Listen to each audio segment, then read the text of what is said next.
शिवाजी. माझं नाव संतोष वाघ, महिषासूर संस्थान अध्यक्ष चौका. या ठिकाणी दिनांक 5/4/2026 पासून महिषासूर यात्रेला प्रारंभ झाला आणि मोठ्या उत्साहात ही यात्रा साजरी केली जाते. 7 दिवस या ठिकाणी कार्यक्रम केले जातात. 2 दिवस जागरणाचा कार्यक्रम आहे, 4 दिवस तमाशाचा कार्यक्रम आहे. 12 तारखेला महिषासूर मंदिर या ठिकाणी मोठ्या प्रमाणात भाविक दर्शनासाठी येतात. त्या ठिकाणी 10 ते 15 भाविक त्या ठिकाणी दर्शन घेतात. महिषासूर संस्थानामार्फत त्यांच्या येण्या जाण्यासाठी सोय मोफत केली जाते. तसेच त्या ठिकाणी पाण्याची त्यांना सावलीची निवाऱ्याची व्यवस्था केली जाते. या ठिकाणी हा उत्सव चौका गावकरी मोठ्या आनंदात साजरी करतात. संपूर्ण गावातून यासाठी देणगी देतात आणि ह्या देणगीद्वारे हा उत्सव मोठ्या प्रमाणात तिथं साजरी करतात.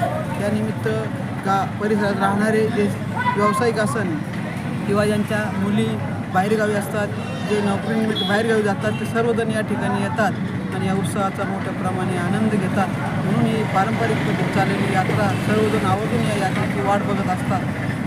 या ठिकाणी एवढंच मी यात्रेसंदर्भात माहिती. किती वर्षापासून चालते? साधारणतः कालावधी सांगता येणार नाही. साधारणतः 200-300 वर्ष. काय काय सुविधा तुम्ही अध्यक्ष झाल्यापासून काय काय सुविधा? आम्ही तिथं एक भक्तनिवास केलं. त्या ठिकाणी पाण्याची व्यवस्था केली. पाठीमागे ज्या ठिकाणी कंदुरीचा कार्यक्रम होतो त्या ठिकाणी कंदुरीसाठी व्यवस्था केली. सगळ्या भाविकांना चांगली सोय मिळेल यासाठी संस्थान कटिबद्ध राहील.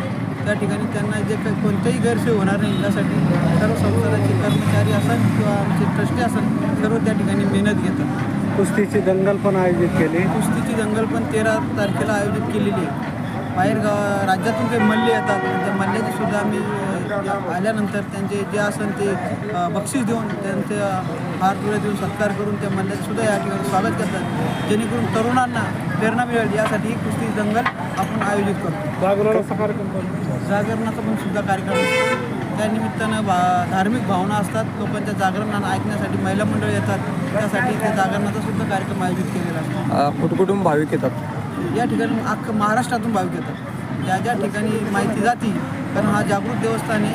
बाहेरच्या राज्यातून सुद्धा काही भाविक भक्त येतात. काही राजस्थानमधून येतात, काही गुजरातमधून येतात, काही व्यवसायानिमित्त, काही नोकरीनिमित्त गेलेले असतात. ते सुद्धा या ठिकाणी आवर्जून या यात्रा महोत्सव काळात या चौका गावात येतात. काय बक्षीस ठेवलेलं आहे आणि कोण कोण प्रमुख पाहुणे उपस्थित राहणार आहेत? या ठिकाणी स्थानिक आमदार असतात, जिल्हा परिषद सदस्य असतात, काही पदाधिकारी असतात. त्या ठिकाणी आम्ही मल्लाची किंमत ही त्यांच्या याच्यानुसार करतो. त्यांच्या वेळेत योग्य वेळेत जे मल्ल असेल त्यांची ते पाहून त्यांची बक्षीस ठरवलं जातं. काय आव्हान करसान भक्तांना? आम्ही भक्तगणांना हेच आव्हान करेल की आपण या यात्रेचा मोठ्याभर आनंद घ्यावा आणि या महिषासूर यात्रेसाठी येऊन परिसरातील पंचक्रोशीतील या यात्रेचे महत्त्व पटावून या ठिकाणी आतासुद्धा आपण भक्तांना आवाहन करतो आणि शांततेत ही यात्रा साजरी करावी याची आम्ही भक्तांना आवाहन करतो. काय आख्यायिका आहे? या ठिकाणी पूर्वीपासून अशी आख्यायिका आहे त्या महिषासूर महाराज हे वरती डोंगरावर होते आणि एक गर्भवती महिला दररोज त्या नियमितपणे त्या मंदिराची पूजा करत असत. पण काही कालानं प्रसूती वेदना जास्त झाल्यामुळे गर्भवती महिलेला वर जाणं शक्य नव्हतं. मग तिनं असं आव्हान केलं का तू जर सत्याचा देव असशील तर तुम्हाला खाली येऊन लागतील. आणि अशी आख्यायिका त्या रातोरात ती जी मूर्ती आहे ती दगड मूर्ती खाली होऊन त्या ठिकाणी स्थानबद्ध झाली आणि तिला ते अचानक ते आश्चर्य वाटलं.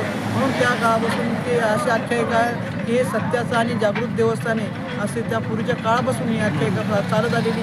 आजही हे महिषासूर लोकांच्या नावाला लोक जर उरत कोणी जर नवस करा 100% नवस प्राप्त.